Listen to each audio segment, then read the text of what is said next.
Narito po tayo sa may San Joaquin Parish dito po sa Palo, Leyte, kung saan ang nasa likuran ko lamang po ay mismong harapan ng simbahan, ito pong church grounds.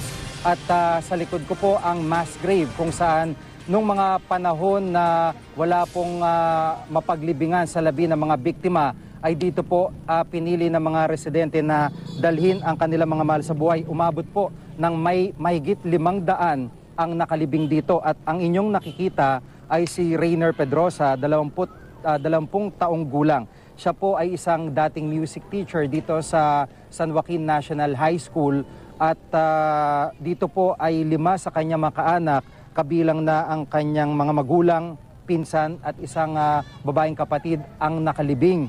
Samantala may 5 pa sa kanyang mga kaanak ang nawawala, kabilang na ang kanyang mga tiyahin at pinsan. Sa 13 miyembro ng kanilang pamilya ay 3 na lamang po silang natitira sa ngayon. Kabilang po siya at 2 mga kapatid na may edad 18 at 9. At araw-araw po ay tinutugtugan daw niya itong kanyang mga magulang ng kanyang flute o kaya naman ay gitara, kung ano man yung naisin niya mula pa nung dito nga sila mahimlay. At ito daw ay bilang pag-alaala din niya at kumbaga para kung nais niyang mapasaya kahit papano itong kanyang mga magulang ay inaalayan niya ng kanyang musika.